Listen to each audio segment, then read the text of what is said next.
तो हेलो, आज हम अपना टॉपिक लाइट जो मैंने लास्ट टाइम पर स्टार्ट किया था, आज उसको हम कंटिन्यू करते हैं जहाँ से हमने उसको छोड़ दिया था। एक्चुअली हम आपको इमेज फॉर्मेशन समझा रहे थे। एक बार इमेज फॉर्मेशन आप समझ जाओगे, उसके बाद हम आपको इसके न्यूमेरिकल की तरफ लेके चलेंगे। ओके, बहुत इजी सा टॉपिक है, लेकिन कहीं कहीं पर आपको जहाँ पे प्रॉब्लम्स आती है न्यूमेरिकल में, साइन कन्वेंशन में या किसी भी टॉपिक, किसी भी तरह की कैलकुलेशन में, वो सारी की सारी अभी आप उसको देख लो और अच्छे से रिवाइज कर लो। ओके, तो चलिए स्टार्ट करते हैं। सबसे पहले हमारा कॉनकेव मिरर से रे डायग्राम्स बनाने का जो टॉपिक है, ये काफी इंपॉर्टेंट है। इसमें बच्चे बहुत सारे मिस्टेक्स कर देते हैं। बहुत सारे बच्चे तो लर्न कर लेते हैं कि अगर ऑब्जेक्ट की पोजीशन सपोज बियॉन्ड सी रखी है या एट सी रखी है तो उसको याद करते हैं। याद करने की बिल्कुल जरूरत नहीं है, उसको रटना नहीं है, आपको केवल डायग्राम के थ्रू उसको समझ लेना है। करेक्ट? कैसे? देखिए, आज हम क्या करने जा रहे हैं। सबसे पहले image formation by concave mirror. Okay, तो image formation by concave mirror का मतलब हो गया कि कॉनकेव मिरर के सामने अगर कोई ऑब्जेक्ट रखा हुआ है तो उसकी इमेज कहाँ कहाँ बनेगी, कैसे कैसे बनेगी। ओके, अब सपोज हमारे जो कॉनकेव मिरर मैंने लिया हुआ है, इसमें अभी हम आपको जो पोजीशन देंगे वो डिफरेंट डिफरेंट देंगे। जैसे सबसे पहले हम आपको पोजीशन देंगे इसमें, when object is at C और beyond C, whatever you can say. Suppose हम आपको इसमें भी जो पोजीशन देंगे वो देंगे एट या बियॉन्ड सी। करेक्ट? ये आपका एफ पॉइंट है। ओके, तो चलिए हम इसमें आपको अलग अलग पोजीशंस देंगे और उन पोजीशंस के फॉर्म में आपको बताएंगे कि अगर ऑब्जेक्ट बियॉन्ड सी है, एट सी है, बिटवीन सी एंड एफ है, तो इमेज कहाँ बनेगी। सबसे पहले इस डायग्राम में जो जो चीजें उसको अच्छे से देख लीजिए, और जब डायग्राम बनाएंगे तो उसमें कुछ छोटी छोटी सी माइन्यूट सी चीजें होती है, उनको फॉलो करना बहुत जरूरी है। अगर आप उनको फॉलो नहीं करेंगे तो आपका करेक्ट डायग्राम नहीं बनेगा। कभी कभी डायरेक्ट क्वेश्चन आ जाता है कि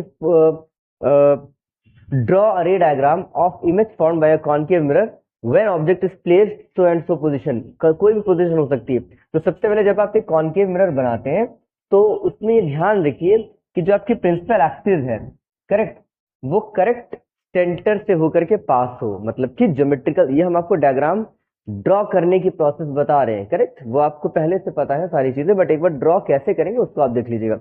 तो जब भी आप कॉनकेव मिरर लें तो कोशिश करें इसको किसी कंपास से ड्रॉ करें। करेक्ट? जब आप कंपास से ड्रॉ करेंगे तो आपको ये जो पार्ट मिल जाएगा इतना सा, ये एक एक्यूरेट मेजरमेंट का होगा। करेक्ट? उसके बाद आप एक लाइन ड्रॉ करेंगे। ये जो लाइन ड्रॉ आप कर रहे हैं, कोशिश करिएगा, या कोशिश आपको करना ही करना है कि एग्जैक्टली पोल से होकर के ही पास हो। मतलब यहां से टॉप से प्रिंसिपल एक्सिस की डिस्टेंस और प्रिंसिपल एक्सिस से बॉटम की डिस्टेंस इक्वल होनी चाहिए। करेक्ट? अगर ऐसा नहीं आप कर रहे हैं तो हो सकता है आपका जो रे डायग्राम है वो रॉन्ग बनेगा। तो सबसे पहला आपको क्या काम करना है, सबसे पहले आपको क्या ड्रॉ करना है, प्रिंसिपल एक्सिस ड्रॉ करना है जो कि आपके मिरर से पास होकर के जाए। करेक्ट? ओके, इसके बाद आपको एक पर्टिकुलर डिस्टेंस ले लेना है अपनी कॉपी में, उसको आप एफ बोलेंगे। सेम उतनी डिस्टेंस, सपोज अगर मैंने पी से लेके एफ तक 5 सेंटीमीटर लिया है, तो सेम आपको एफ से एक और डिस्टेंस लेना है 5 सेंटीमीटर, जो कि कहां तक जाएगी, सेंटर ऑफ कर्वेचर सी तक जाएगी। करेक्ट? तो ये काम आपने कर लिया। पहले आपने क्या किया, लाइन ड्रॉ कर ली, उसके बाद आपने एफ और सी पॉइंट ले लिए। अब अकॉर्डिंग टू द क्वेश्चन, जो भी आपका क्वेश्चन है एग्जाम का, या जो भी आपका पोजीशन है, उसके अकॉर्डिंग आप इमेज बनाओगे। जैसे सपोज मैंने लिया हुआ है ऑलरेडी कि when object is beyond C, C for centre of curvature. Correct? अगर ऑब्जेक्ट सेंटर ऑफ कर्वेचर पर रखा हुआ है कहीं पर, तो इमेज कैसे बनेगी। अब देखिए, जब भी आप ऑब्जेक्ट ड्रॉ करेंगे, करेक्ट, तो ध्यान रखेंगे कि यहां पर ये परपेंडिकुलर होना चाहिए, एग्जैक्टली 90 डिग्री का एंगल बन रहा हो। अगर हल्की सी भी लाइन आपने थोड़ी सी भी इसमें डेविएशन कर दिया, तिरछी कर दी, तो फिर आपका एंगल, सॉरी, आपकी जो इमेज है वो करेक्ट नहीं बनेगी। तो आपको इस बात का ध्यान रखना है, जब आप पेंसिल से लाइन ड्रॉ करें तो ये एंगल कितना होना चाहिए, एग्जैक्ट 90। और एक बात याद रखना है, जो भी आपने मिरर की हाइट ले रखी है, यहां तक जो हाइट ले रखी है, उस हाइट से ऊपर ऑब्जेक्ट आप नहीं लेंगे। करेक्ट? अभी आप क्लास 9th में हो, तो इस वजह से मैं आपको समझा रहा हूं, क्योंकि आप ये फर्स्ट टाइम स्टार्ट कर रहे हो अभी। तो जो आप हाइट लेंगे ऑब्जेक्ट की, सपोज ये मैंने ऑब्जेक्ट का नेम लिया ए बी, तो जो हाइट ए बी होगी वो इस डिस्टेंस से बड़ी नहीं होनी चाहिए। करेक्ट? तो ये आपने ले लिया। अब आपने इसको रखा है बियॉन्ड सी। बियॉन्ड सी का मतलब है सी से पहले कहीं पर भी आप रख दीजिए। ओके, हम बियॉन्ड सी से स्टार्ट कर रहे हैं। बियॉन्ड सी आपने ले लिया। अब इतना काम आपने कर लिया, आपने आपने प्रिंसिपल एक्सिस ले ली है, आपने फोकस पॉइंट ले लिया है, आपने सेंटर ऑफ कर्वेचर ले लिया है, और आपने एक ऑब्जेक्ट ले लिया है। ये ऑब्जेक्ट आपका 90 डिग्री एंगल फॉर्म कर रहा है, करेक्ट। अब आते हैं इमेज फॉर्मेशन में। जब हम इमेज बनाते हैं तो हम रूल्स फॉलो करते हैं। रूल्स का मतलब ये है कि फर्स्ट रे, अब रूल्स का मतलब ये है कि जो भी इमेज आपकी बनेगी वो ऑब्जेक्ट से आती हुई दो रेजेस की वजह से बनेगी। दो लाइट रेज ऑब्जेक्ट की तरफ से आएंगी, मिरर पर फॉल होंगी, उसका रिफ्लेक्शन होगा। कितनी रेज बोली मैंने? 2 रेजेस आएंगी। हमेशा आपको 2 रेजेस पर ध्यान देना है। 2 रेजेस निकालनी, जिसमें से जो फर्स्ट रे होगी आपकी वो प्रिंसिपल एक्सिस से पैरेलल ड्रॉ होगी। सबसे पहले आपको ये ध्यान रखना है, प्रिंसिपल एक्सिस से पैरेलल ड्रॉ करिए। कोशिश करिए एग्जैक्टली पैरेलल हो, तभी आपकी इमेज करेक्ट पोजीशन पर आपको दिखाई देगी। ओके, इसको लगभग आपको पैरेलल लेके चलना है। और अगर आपको इस चीज में कंफ्यूजन हो कभी भी, करेक्ट, अगर आपको लगता है कि आपकी ये जो लाइन है ये करेक्ट पैरेलल है या नहीं है, तो आप एक छोटा सा काम कर सकते हैं।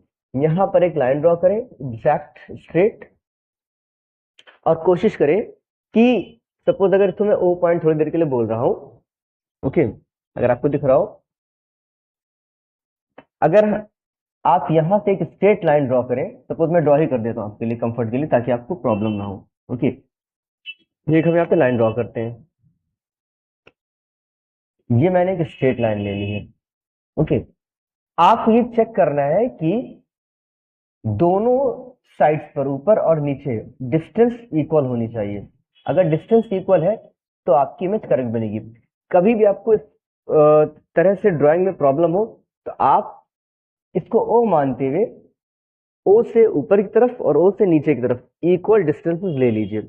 उसके बाद जो आपकी फर्स्ट रे ड्रॉ हो रही है, करेक्ट, जिसको आप पैरेलल लेके चल रहे हैं, प्रिंसिपल एक्सिस, जिसको हम बोलते हैं प्रिंसिपल एक्सिस, ये आप जानते हैं, करेक्ट, ये आपकी प्रिंसिपल एक्सिस। तो प्रिंसिपल एक्सिस से पैरेलल फर्स्ट रे जरूर चलनी चाहिए। और अगर आपको लगता है कि आपकी रे छोटी बड़ी हो रही है तो आप कुछ ना करें, उसको आप ये करें कि ये जो लाइन आपने ली है इसको केवल आप इस पॉइंट तक टच कराएं तो भी आपका फिगर करेक्ट माना जाएगा, उसमें कोई मिस्टेक नहीं हो सकती। ओके, क्योंकि एक बार अगर आपकी मेजरमेंट करेक्ट हो जाएंगी तो आपका रे डायग्राम बिल्कुल करेक्ट बनेगा। अब आपको ये लग रहा है करेक्ट, ये आपका पैरेलल है। अब ये हो गई आपकी I1, इसको हम बोल रहे हैं इंसिडेंट रे I1। तो फर्स्ट रूल क्या है कि जो रे प्रिंसिपल एक्सिस से पैरेलल फॉल होती है मिरर पर, वो रिफ्लेक्शन के बाद फोकस को क्रॉस करती है। ध्यान से सुनिएगा, रिफ्लेक्शन के बाद फोकस को क्रॉस करती है। फोकस आपने ऑलरेडी ले लिया होगा। ओके, रिफ्लेक्शन के बाद इसको हमें फोकस से क्रॉस करवाना है। तो ये लाइट रे आपकी फोकस पॉइंट से ही क्रॉस होनी चाहिए, करेक्ट, जो कि आपने ऑलरेडी कहीं पर ले लिया होगा। ये आपने फोकस से क्रॉस करवा लिया। अब सेकेंड रूल क्या है? इसका रिवर्सल होता है सेकेंड रूल, यानी कि जो रे पैरेलल चल रही है वो रिफ्लेक्शन के बाद फोकस से कट हो रही है, यानी कि आपकी R1 रे हो गई, रिफ्लेक्टेड रे 1। ध्यान रखिएगा। ओके, फर्स्ट रे जो पैरेलल चलती है वो रिफ्लेक्शन के बाद फोकस को कट करती है। सेकेंड रे, अब सेकेंड रे को रिवर्स कराना है। रिवर्स रूल लगाने का मतलब है कि उसको आपको फोकस से कट करवाना है। ये आपने फोकस से कट करवा दिया, करेक्ट। और इसका रिवर्स कर दीजिए कि जो रे पैरेलल चल रही है वो रिफ्लेक्शन के बाद फोकस को कट कर रही है। रिवर्स, जो रे फोकस से चल रही है वो रिफ्लेक्शन के बाद पैरेलल हो रही है। रिवर्स हो गया, इसको आप पैरेलल कर देंगे। अब देखें इमेज कहाँ फॉर्म हो रही है। एग्जैक्ट पैरेलल ही होना चाहिए, तभी आपकी इमेज करेक्ट फॉर्म होगी। तो आप देख पा रहे हैं कि रिफ्लेक्टेड रे 1 और ये रिफ्लेक्टेड रे 2 जहां पर एक दूसरे से मीट होंगी, जिस पॉइंट पर, वहीं पर आपकी फॉर्म हो जाएगी इमेज, करेक्ट। ये आपको ध्यान रखना है। तो हम देख पा रहे हैं इसमें हमारी इमेज कहां बन रही है। हमारी इमेज इस पॉइंट पर कहीं बन रही है। ओके, अब यहां पर भी एक बात का ध्यान रखना है कि जैसे आपने ऑब्जेक्ट को मिरर के सामने जब रखा तो बिल्कुल 90 डिग्री एंगल पर रखा। अब ये सब चीजें तो आप ड्रॉ ही कर रहे हो कि पेंसिल से ड्राइंग कर रहे हैं, तो यहाँ पर भी आपको ध्यान देना है कि एंगल आपका 90 डिग्री ही बने, करेक्ट। इस तरह से हमने फर्स्ट केस में देखा कि ऑब्जेक्ट जब बियॉन्ड सी है तो इमेज हमारी कहाँ बन रही है, बिटवीन सी एंड एफ। आपको रटना नहीं पड़ेगा, आप माइंड में बस एक चीज याद रखिए कि जैसे जैसे ऑब्जेक्ट मिरर की तरफ शिफ्ट होता है तो फोकस तक जो इमेज होती है वो अपोजिट डायरेक्शन में शिफ्ट होती है। हम आपको आगे इसमें पिक्चर में दिखाएंगे, करेक्ट। तो ये फर्स्ट पोजीशन आपकी होगी when object is beyond C. चलिए अब हम इस पोजीशन को कुछ नहीं कर रहे हैं, एक नई पोजीशन ले रहे हैं जिसमें ऑब्जेक्ट आपका कहाँ आ रहा है, सी पर आ रहा है। सपोज इमेजिन करिए इसी ऑब्जेक्ट को मैंने यहाँ शिफ्ट कर दिया है, तो हम एक बार और ऑब्जेक्ट को ले लेते हैं, इसी ऑब्जेक्ट की बात करेंगे, करेक्ट। अब मैंने ऑब्जेक्ट कहाँ ले लिया है, सी ले लिया है। इसको हम कर देते हैं यहाँ पर व्हेन ऑब्जेक्ट इज एट सी कर दीजिए यहाँ पर, व्हेन ऑब्जेक्ट इज एट सी, यानी कि ऑब्जेक्ट कहां पर रखा हुआ है, सेंटर ऑफ कर्वेचर एग्जैक्टली वहीं पर रखा हुआ है, सेंटर ऑफ कर्वेचर पर। तो अब ऑब्जेक्ट आपका शिफ्ट हो गया है, ये ऑब्जेक्ट मैंने देखिए शिफ्ट कर दिया है, करेक्ट। अब जैसे ऑब्जेक्ट आपने शिफ्ट किया है, चेक करते हैं इमेज कहां बनती है।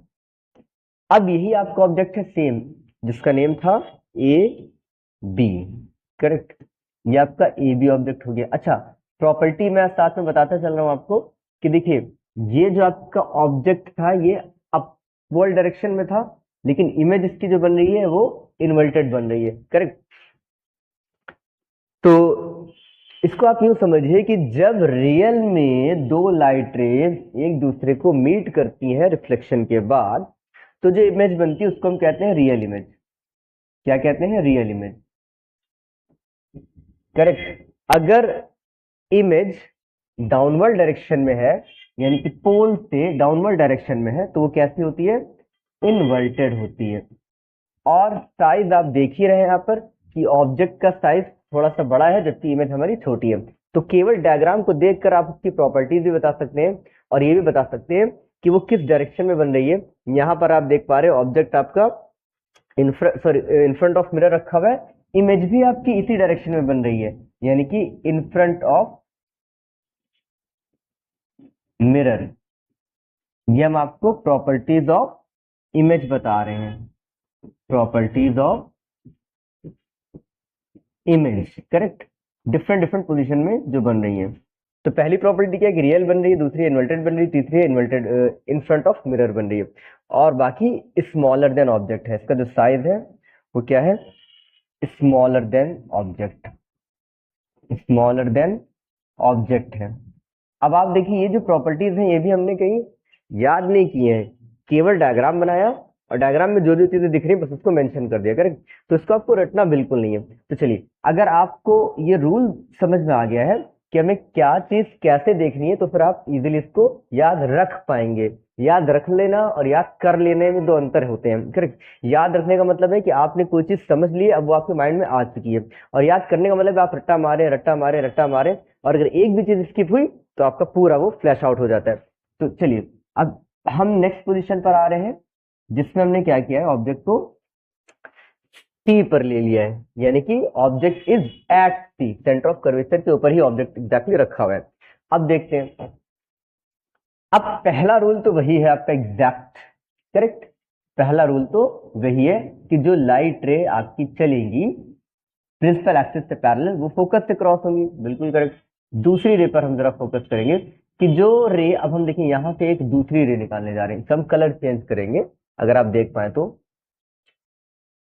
दूसरी रे हमारी निकलेगी कहां, फोकस से। चलिए तो फोकस इस पॉइंट पर है हमारा, और फोकस से हम निकालते हैं हमारी दूसरी रे, ये आ गई हमारी, देखिए दूसरी रे आ चुकी है, करेक्ट।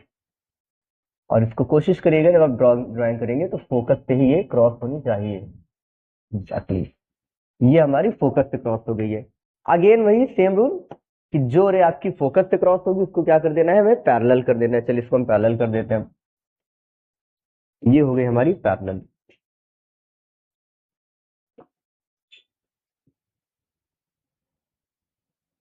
ओके, तो जैसे हमारी ये रे पैरेलल हुई, ठीक है, तो हम देख पा रहे हैं कि ये इमेज कहाँ फॉर्म करेगी, ये एग्जैक्टली फॉर्म करेगी सेंटर ऑफ कर्वेचर पर ही फॉर्म करेगी। ओके, ये देखिए, आई होप आपको दिखाई दे रहा होगा कि पहली पोजीशन जो थी वो बियॉन्ड सी थी, तो इमेज बनी between C and F, correct. दूसरी पोजीशन एट सी आ गई है, तो इमेज बन रही है एट सी। इमेज कैसी बन रही है? रियल बन रही है, क्योंकि ये देखिए यहाँ पर ये आपकी इंसिडेंट रे 1 है, ये इंसिडेंट रे 2 है जो कि फोकस से कट कर रही है। ये आपकी रिफ्लेक्टेड रे यहाँ पर 2 है सेकेंड पोजीशन के लिए। ओके, तो सेकेंड पोजीशन के लिए आपकी रिफ्लेक्टेड रे 2 ये है, और इंसिडेंट रे अभी मैं वही कंसीडर कर रहा हूँ फर्स्ट वाली, बट हम इसकी पोजीशन को मार्क करते जा रहे हैं। देखिए इस पर मैं सर्किल कर रहा हूँ, करेक्ट। तो ये फर्स्ट पोजीशन इमेज की है जिसमें मैंने ऑब्जेक्ट बियॉन्ड से लिया है। सेकेंड पोजीशन आपकी जब ऑब्जेक्ट आपका सेंटर ऑफ कर्वेचर पर है, करेक्ट। तो आपको अब कुछ कुछ समझ में आ रहा होगा कि इसको कैसे ड्रॉ करना है। एक और पोजीशन लेते हैं जल्दी से और चेक करते हैं कि आपको ऑब्जेक्ट कहां पर होने पर इमेज कहां फॉर्म हो रही है, करेक्ट। चलिए थोड़ा सा हम इसको स्मॉल कर रहे हैं। अब ऑब्जेक्ट को ले लिया जाता है between C and F, correct. तो चलिए ऑब्जेक्ट को बिटवीन सी एंड एफ करके एक इमेज बनाने की कोशिश करते हैं। When object is between C and F, between C and F, C और एफ के बीच में कहीं ऑब्जेक्ट आपने प्लेस किया हुआ है, तो कहां बन रही है आपकी इमेज? अब देखिए इसी को इमेजिन करते जाइए कि जो आपका ऑब्जेक्ट है वो हमने फिर से एक बार शिफ्ट किया है। अब हम ऑब्जेक्ट कहां लेकर के आ रहे हैं? अब कहीं पर बिटवीन सी एंड एफ के बीच में कहीं रख देते हैं, करेक्ट।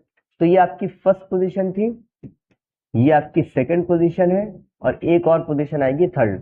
सपोज हमने ऑब्जेक्ट ले लिया है बिटवीन सी और एफ के बीच में, सपोज हम यहां पर ले रहे हैं ऑब्जेक्ट, ये हमारा ऑब्जेक्ट आ चुका है। ओके, ये थर्ड पोजीशन होगी। क्योंकि हम एक ही डायग्राम में इसलिए आपको दिखाना चाह रहे हैं, हम चाहते तो उसके अलग अलग डायग्राम से भी दिखा सकते थे, हम आपको कंपैरिजन दिखाना चाह रहे हैं कि जैसे जैसे ऑब्जेक्ट शिफ्ट हो रहा है वैसे वैसे इमेज किस साइड शिफ्ट हो रही है, हम आपको वो पोजीशंस दिखाना चाहते हैं। तो देखिए पहला रूल वही है कि पहली रे तो आपकी पैरेलल चलेगी, ये जो व्हाइट कलर से जा रही है I1 इसको मान लेते हैं, जो कि रिफ्लेक्शन के बाद फोकस होके कट हो रही है, करेक्ट।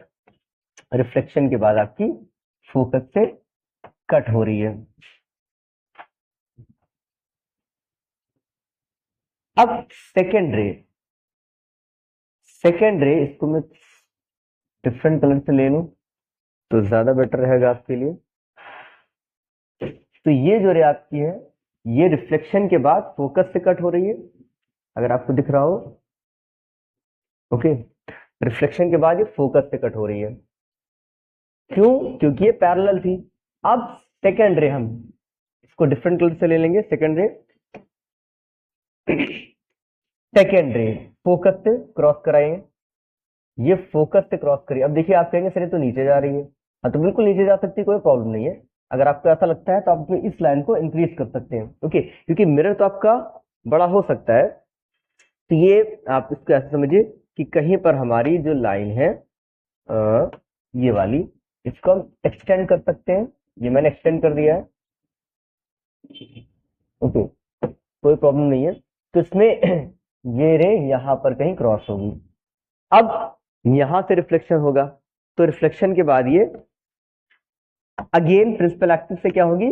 पैरेलल हो जाएगी। तो चलिए इसको हम रिफ्लेक्ट करवा देते हैं। ये मैंने इसको रिफ्लेक्ट करवा दिया, ओके। और पैरेलल ही रखना है, इतना आपको ध्यान रखना है, एग्जैक्ट पैरेलल होना चाहिए। ये आपका पैरेलल हो गया, ओके।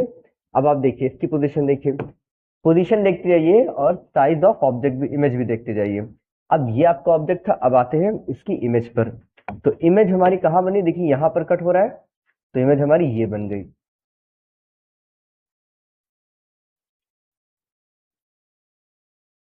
बिल्कुल कंफ्यूजन ना हो, ठीक है। अब आप देखिए ये फर्स्ट पोजीशन इमेज है, जैसे कि आपको ऑब्जेक्ट 1, ऑब्जेक्ट 2, ऑब्जेक्ट 3, उसी तरह से अब आप मुझे बताइए कि फर्स्ट ऑब्जेक्ट की इमेज कौन सी थी? ये फर्स्ट इमेज है। इसको अगर हम छोटा सा ओ लिख दें, ओ फॉर ऑब्जेक्ट, तो हमारी फर्स्ट इमेज कहाँ गई? ये आ गई, ये आपकी फर्स्ट इमेज आई, ये सेकेंड इमेज, और ये थर्ड इमेज। तो देखिए बिल्कुल रिवर्सल रूल लगता चला जा रहा है, करेक्ट। आई मैं लिख देता हूँ इमेज। तो देखिए जब ऑब्जेक्ट का आपका कहाँ है? बियॉन्ड सी है, तो इमेज आपकी बिटवीन सी एंड एफ है। ओके, इसको हम थोड़ा सा जूम कर देते हैं। 3 पोजीशंस लेके मैंने बताई हैं।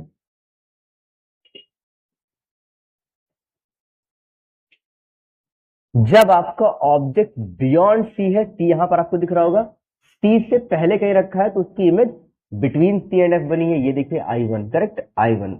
इसी तरह से जब ऑब्जेक्ट आपका एट सी है तो इमेज आपकी एट सी ही है, एग्जैक्ट उसी पोजीशन पर है, सेम साइज। जैसे ही ऑब्जेक्ट को मैंने थोड़ा सा और शिफ्ट किया, थर्ड पोजीशन आ चुकी है आपकी, देखिए थर्ड पोजीशन है, तो ऑब्जेक्ट इमेज आपकी और शिफ्ट हो गई। तो जैसे जैसे आपका ऑब्जेक्ट मिरर की तरफ शिफ्ट होता है, वैसे वैसे इमेज आपकी अपोजिट डायरेक्शन में शिफ्ट होती है। कब तक? जब तक ये बिटवीन एफ एंड सी है, करेक्ट। जैसे ही ऑब्जेक्ट आप एफ पर लाके रखोगे, no image will be formed. इसको भी मैं बना के दिखाऊंगा जल्दी से। अब नेक्स्ट पोजीशन आ जाती है, देखिए मैंने आपकी 3 पोजीशंस ले ली हैं, beyond C, at C, between C and F. अब आ जाते हैं when object is at F, चलिए अब फोकस पर ही अगर हम ऑब्जेक्ट को शिफ्ट कर देते हैं तो कहाँ इमेज बनती है, चलिए इसको भी एक बार कर लेते हैं। अगर ऑब्जेक्ट को हम फोकस पर शिफ्ट कर देते हैं, ले आते हैं अपने ऑब्जेक्ट को, यहाँ पर आ गया हमारा ऑब्जेक्ट, ये देखिए एग्जैक्ट हमारा जो ऑब्जेक्ट आ जाएगा वो फोकस पर आ जाएगा। ये हमारा ऑब्जेक्ट फोकस पर आ चुका है अब। तो जैसे ही ऑब्जेक्ट आपका फोकस पर आएगा, चेक करते हैं कहाँ इमेज बनती है, कैसे बनती है। चलिए, तो पहली रे आपकी यही चल रही है, करेक्ट, जो कि हमारी I1 थी, और रिफ्लेक्शन के बाद ये फोकस से कट होके जाएगी। अब आप कहेंगे सर ऑब्जेक्ट तो ऑलरेडी हमारा रखा हुआ है फोकस पर, तो फोकस से कैसे आ सकती है? हाँ, अब इसमें आपको एक चीज ध्यान रखनी है कि अगर ऑब्जेक्ट आपका फोकस पर है तो जो पहली रे पैरेलल चलेगी, ठीक, वो तो फोकस से कट करेगी, लेकिन सेकेंड रे इसमें ध्यान से सुनिएगा, अगर हम इसको थोड़ा सा एक्सटेंड कर दें ऊपर की तरफ अपना मिरर, थोड़ा सा देखिए इसको अच्छे से, ये मिरर मैंने थोड़ा सा एक्सटेंड कर दिया है। अब होता क्या है एक्चुअल में, सेकेंड जो इसकी रे होती है, वो जो इसकी सेकेंड, पहली रे तो आपकी फोकस से जाएगी, सेकेंड रे इसकी कुछ इस तरह से फॉल होती है मिरर पर कि वो जिस डायरेक्शन में जाती है उसी से वो रिवर्स हो जाती है, वापस हो जाती है, लेकिन किस तरफ? वो वापस होती है सी से, करेक्ट। कहां से वापस होती है? सी से। इस चीज को आप ध्यान दें, करेक्ट। इसको हम डिफरेंट कलर से ले लेते हैं। तो जो रे आपकी इसमें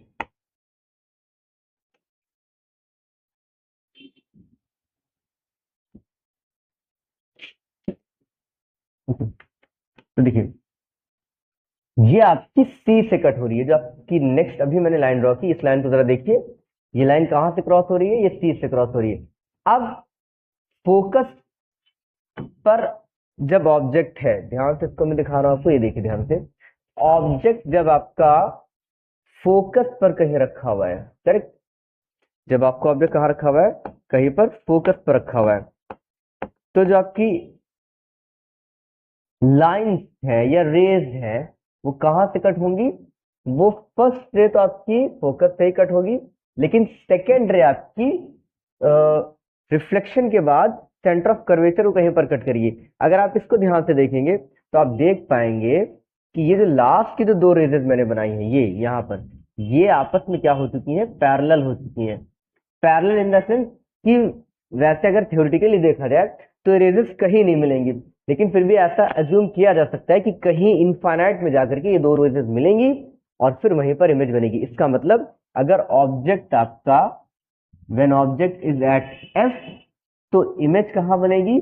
इमेज बनेगी जाकर के इनफाइनाइट पर। डायग्राम की हेल्प से आप इसको समझिएगा, याद करेंगे तो हो सकता है भूल जाए, वैसे इतना टफ भी नहीं है, भूलने की कोई जरूरत नहीं है, बट अगर आप इसका डायग्राम चेक कर लेंगे तो आपको याद रहेगा। ओके, तो अब ये जो पोजीशन थी एफ की, इससे हमको पता चल रहा है कि जो इमेज कहीं बनेगी वो इनफाइनाइट पर बनेगी। तो ये 4 पोजीशंस मैंने अभी लेके आपको बताई हैं। ओके, एक लास्ट पोजीशन और हम आपको लेके बताते हैं ताकि आपका पूरा डायग्राम कंप्लीट हो जाए। इसको मैंने एक साथ सिर्फ इसलिए लिया है क्योंकि आप एक बार में ये चेक कर पाए कि ऑब्जेक्ट को शिफ्ट अगर डिफरेंट डिफरेंट पोजीशन पे किया जा रहा है, तो इमेज कहाँ कहाँ शिफ्ट हो रही है, इसको एक साथ देखेंगे तो जल्दी याद हो जाएगा। बाकी आप अलग अलग भी याद रख सकते हो अपने कंफर्ट के हिसाब से। चलिए तो एक लास्ट पोजीशन और ले लेते हैं हम। जब ऑब्जेक्ट आपका पी और एफ के बीच में कहीं रखा हो, okay, when object is between P and F, कहीं पर भी पी और एफ के बीच में रखा हुआ है। सपोज हम ऑब्जेक्ट को ले लेते हैं, देखिए डिस्टेंस ऑब्जेक्ट की वही रहेगी। ऑब्जेक्ट को मैं ले रहा हूं पी और एफ के बीच में कहीं पर भी, और ये मैंने ले लिया है यहाँ पर ऑब्जेक्ट, ओके करेक्ट। जब ऑब्जेक्ट को पी और एफ के बीच में रखते हैं तो फर्स्ट रे तो वही कैसी होगी आपकी, पैरेलल चलेगी और फोकस से क्रॉस हो रही है। आप देख पा रहे हैं कि ये अगर आप उसको I1 मान लो तो ये फोकस से होगी, क्रॉस हो रही है, करेक्ट। लेकिन जो आपकी सेकेंड रे है उसमें क्या होगा, उसमें वही देखिए, अगर पोजीशन F पर है या F के आगे कहीं पर है तो पहली रे फोकस से चलेगी और दूसरी रे सेंटर ऑफ कर्वेचर से कट होगी। ध्यान से सुनिएगा इस बात को, ओके। तो जो सेकेंड रे हम अब बनाने जा रहे हैं उसको हम किससे कट करवाएंगे, सेंटर ऑफ कर्वेचर से कट करवाएंगे, ओके। प्रॉब्लम भाई, देखिए तो सेकेंड रे हम कहां से निकालेंगे इसमें, देखिए सेकेंड रे के लिए मैं कलर ले लेता हूँ ये वाला, ओके। तो यहां से देखिए आप पहले इसको सेंटर ऑफ कर्वेचर से बना के रख लीजिए और फिर इसको एक्सटेंड करिए बैकवर्ड डायरेक्शन में। ये देखिए ये आपकी यहाँ पर रिफ्लेक्ट होकर के वापस आएगी, अपने पैथ को फॉलो करेगी, ओके। तो जितनी भी जो पोजीशंस होती हैं जो फोकस के लिए और फोकस के आगे पोल के बीच में कोई भी पोजीशन अगर होगी, तो जो सेकेंड रे आपकी चलेगी, ये वाली सेकेंड रे है, इसको आप बोलेंगे I2 और ये I1 है। तो जो I2 अपने पैथ को क्या करेगी, फॉलो करेगी, वापस हो जाएगी। तो रिफ्लेक्टेड रे भी यही हो जाएगी। बस आप इस चीज पर फॉलो फोकस करेगा, ओके। किस चीज पर मैं बोल रहा हूँ, जो मैंने अभी लास्ट रे बनाई है ये वाली, करेक्ट, इसको देखेंगे बस। तो ये वाली जो रे है आपकी, ये जो मैं इसको हिला रहा हूँ, ये वाली जो रे है इसको आप देखिए, ये फोकस से सॉरी सेंटर ऑफ कर्वेचर से आपकी पास हो रही है और ये अपने पैथ को फॉलो कर रही है, वापस आ रही है। अब आप इस लाइन और इस लाइन में कंपैरिजन देखेंगे यहाँ पर, ओके, ये लास्ट वाली, तो हम देख पाएंगे कि आगे कहीं जाकर के मीट करेंगे ही नहीं, उल्टा ये डाइवर्ज हो रही है, एक दूसरे से दूर जा रही है। तो जब ये दूर जाएंगे एक दूसरे से तो ऑब्वियस सी बात है इमेज तो बनेगी ही नहीं, रियल तो बननी ही नहीं है। तो क्या होगा, तब इस केस में जो इमेज बनेगी वो वर्चुअल बनती है। देखिए कैसे वर्चुअल बनेगी, अब ये जो दो रेजेस हैं, ये लास्ट वाली जो दो रेजेस हैं, इसको हम करवाते हैं अब एक्सटेंड। क्या करवाते हैं, एक्सटेंड करवाते हैं, इस बात का ध्यान रखिएगा। इसको हम एक्सटेंड करवा करके बैक साइड में इमेज बनवाते हैं, या ऐसा समझिए कि ये कहीं किसी पॉइंट से मिरर की तरफ आती हुई अज्यूम होती है, जहां इमेज बनती है उस पॉइंट पर इमेज बनती है, जिस पॉइंट से आती हुई अज्यूम होगी। तो हम इस रे को क्या करेंगे, एक्सटेंड करेंगे बैकवर्ड डायरेक्शन में। ये बैकवर्ड डायरेक्शन देखिए एक्सटेंड हो गई है, और साथ ही साथ ये वाली रे भी बैकवर्ड डायरेक्शन में एक्सटेंड हो गई है, और ये दोनों रेस जहां एक दूसरे से मीट होती हुई हमको दिखाई देंगी, करेक्ट, इनके मीटिंग पॉइंट पर ही क्या बन जाएगी, इमेज बन जाएगी। अब इनका मीटिंग पॉइंट आपको दिखाई दे रहा होगा अगर, तो इनका मीटिंग पॉइंट यहां पर है कहीं पर, ओके। इनका मीटिंग पॉइंट ये है कहीं पर, ये, ओके। तो यहां पर अब इनकी इमेज बनेगी, और ये इमेज कैसी होगी, डिमिनिश्ड होगी और मैग्नीफाइड होगी। ये इमेज आपकी यहाँ बनती हुई दिखाई देगी, ओके। काम वही करना है कि अगर ऑब्जेक्ट है तो उसको भी आपको परपेंडिकुलर ही रखना है, इमेज को भी परपेंडिकुलर रखना है। अब आप देख पा रहे हैं कि ये जो हमारी इमेज बनी है, थोड़ा सा जूम कर दे रहे हैं, कि ये जो हमारी इमेज बनी है ये मैग्नीफाइड बनी है, बड़ी बनी है। ऑब्जेक्ट आपका ये है, अगर आप ऑब्जेक्ट से कंपेयर करोगे तो ऑब्जेक्ट छोटा है, जबकि इमेज कैसी है, इमेज थोड़ी सी मैग्नीफाइड है, बड़ी है। साथ ही साथ ये लेफ्ट हैंड की तरफ है, तो V की पोजीशन पॉजिटिव होगी, मतलब इमेज कैसी होगी, वर्चुअल होगी, इरेक्ट होगी, सीधी होगी, ओके, और बिहाइंड द मिरर होगी। ये आपको याद रखना है, बिहाइंड द मिरर होगी, ओके। और लार्जर है या मैग्नीफाइड है, इमेज कैसी है, मैग्नीफाइड, ओके। तो ये कुछ चीजें आपने इमेज फॉर्मेशन में देख ली, ओके। अब इसके बाद आपको क्या क्या याद रखना है, इसके बाद आप न्यूमेरिकल करेंगे, और न्यूमेरिकल में आपको कुछ पोजीशंस को पता होना जरूरी है, जैसे कि what is U, what is V, what is F, what is I, what is O. ये सारी चीजें आपके लिए बहुत इंपॉर्टेंट है। यू क्या है? Distance of object from mirror. Okay, ये सारी चीजें मिरर के कंसिडरेशन में ही है। इसी तरह से v क्या है? Distance of image. v क्या है? डिस्टेंस ऑफ इमेज है फ्रॉम द मिरर। f क्या है? Focal length. What is f? Focal length. Okay. i क्या है? Size of image, size of image. और ये है size of object, size of object. ये सारी चीजें आपको अच्छे से समझ लेनी है और न्यूमेरिकल में इनका यूज करना है। ओके, तो अब कॉनकेव मिरर के केस में आप जानते हैं कि जो u है और f है वो हमेशा माइनस में लिया जाएगा। v एक पोजीशन को छोड़ करके हमेशा माइनस में होगा, और एक पोजीशन कौन सी है? जो अभी लास्ट में मैंने बनाई है। ओके, कि जब ऑब्जेक्ट आपका फोकस और पोल के बीच में कहीं पर होगा तो इमेज कैसी बनेगी? वर्चुअल। उस केस में v हमेशा क्या होगा? पॉजिटिव होगा, बाकी केसेस में नेगेटिव रहेगा। ओके, अब आते हैं इसके न्यूमेरिकल पर, और न्यूमेरिकल में और चीजें समझते हैं। तो अब हमारा ये न्यूमेरिकल आ गया है, इसको आप देखिए जल्दी से और फिर इसको सॉल्व किया जाए। Okay,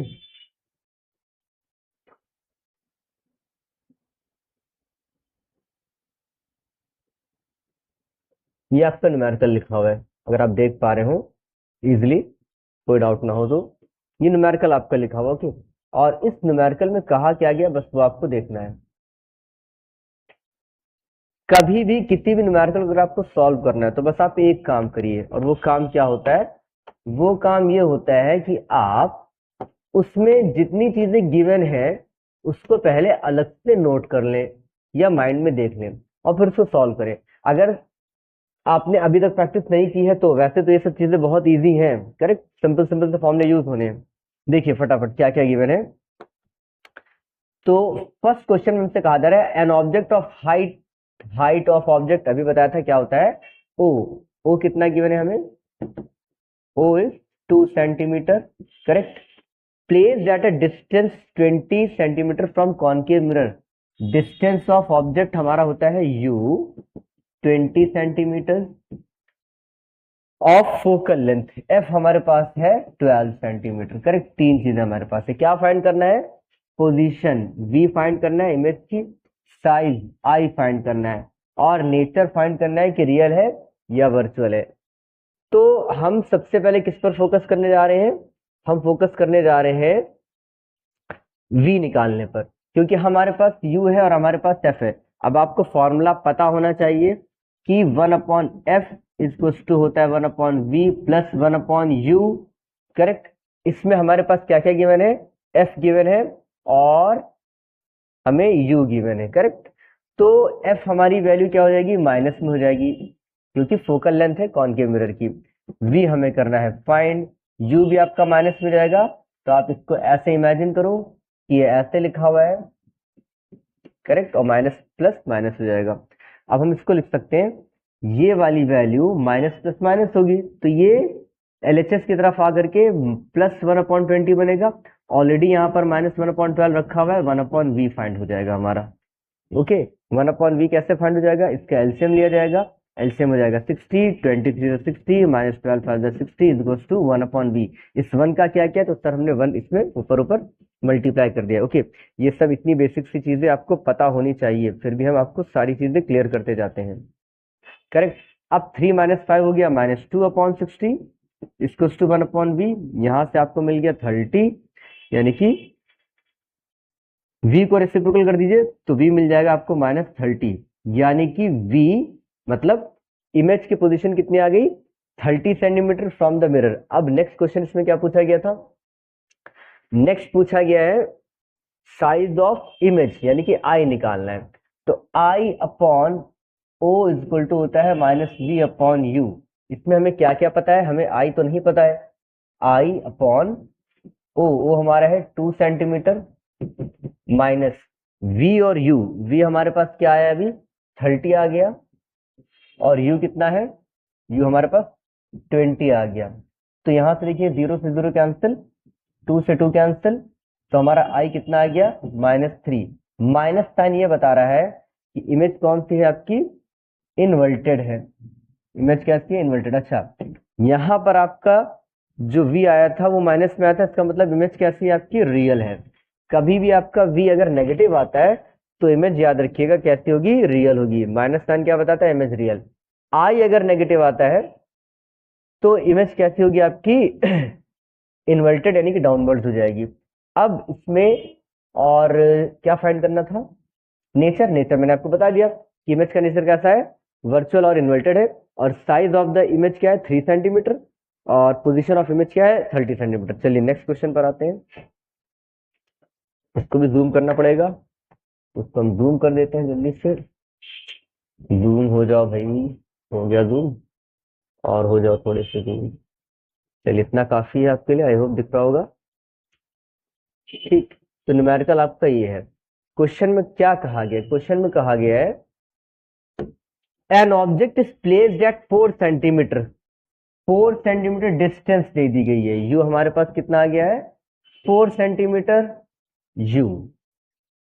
of radius of curvature R हमारे पास है 24। आप जानते हैं आर और एफ में रिलेशन क्या होता है कि आर को आधा कर दीजिए तो एफ मिल जाएगा, यानी कि F equals to 24/2, that is 12 centimetre. ठीक है, अब हमें फाइंड क्या करनी है, वही पोजीशन फाइंड करनी है, वी हमें करना है फाइंड, और क्या इमेज मैग्नीफाइड है ये बताना है। तो चलिए बेटा करते हैं फटाफट इसको।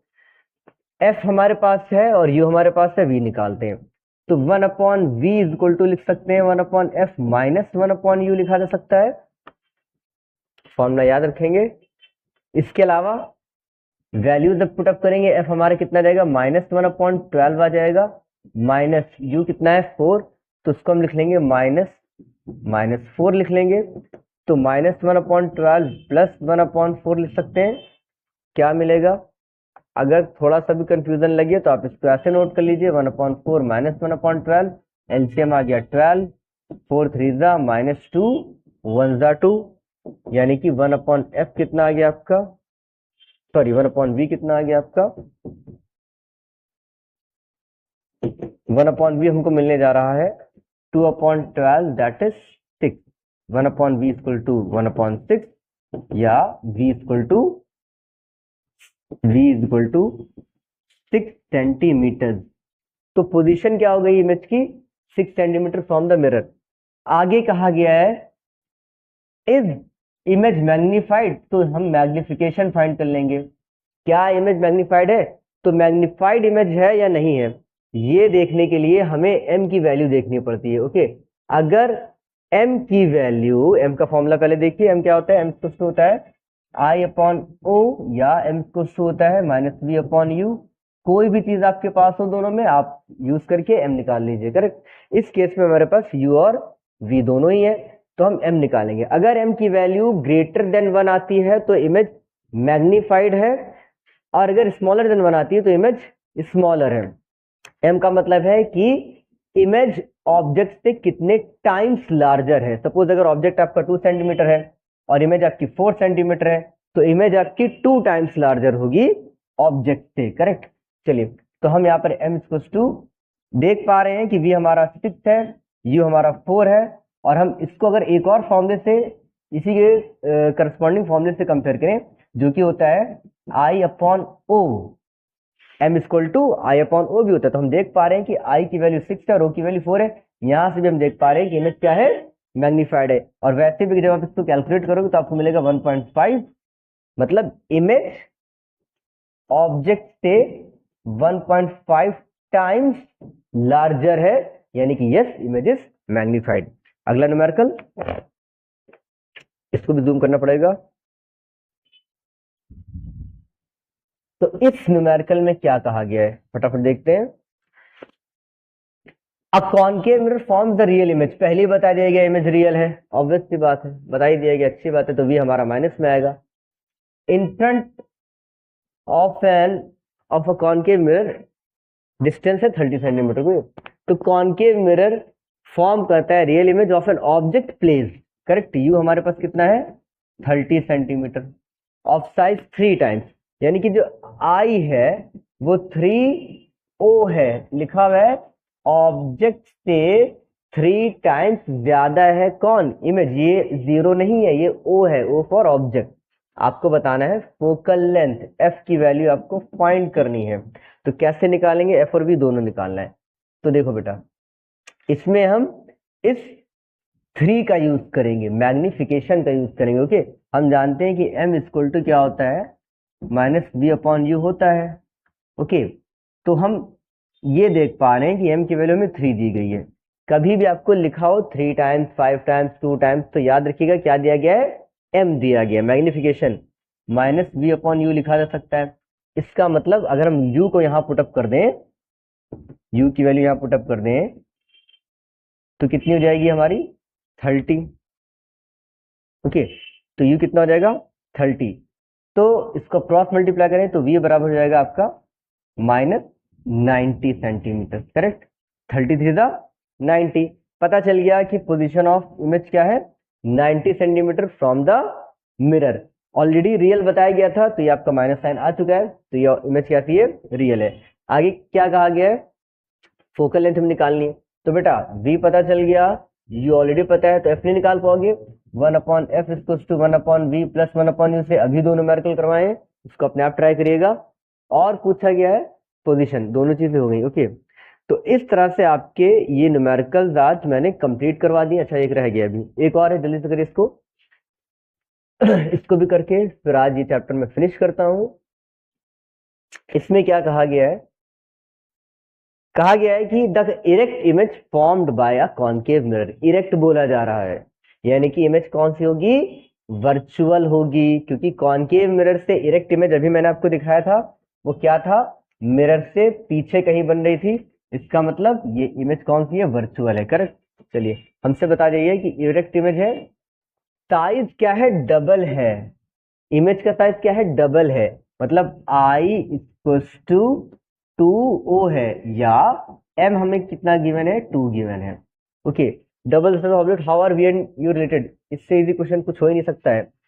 m इक्वल्स टू -v/u होता है, m हमें गिवन है 2, डबल, तो 2 इक्वल्स टू -v/u कहा गया। बताओ v और u में रिलेशनशिप क्या है, तो भाई इसको क्रॉस मल्टीप्लाई कराओ, 2u बराबर -v लिखा जा सकता है, या v बराबर -2u लिखा जा सकता है, कुछ भी आप कह सकते हैं। इस तरह से हमने देखा कि जो पोजीशन ऑफ इमेज है वो भी ऑब्जेक्ट की पोजीशन की डबल है। इस तरह से आपने इन दोनों में रिलेशनशिप देख लिया। आई होप आपको आज के ये सारे ही न्यूमेरिकल भी समझ में आ गए होंगे, रे डायग्राम भी क्लियर हो गया होगा।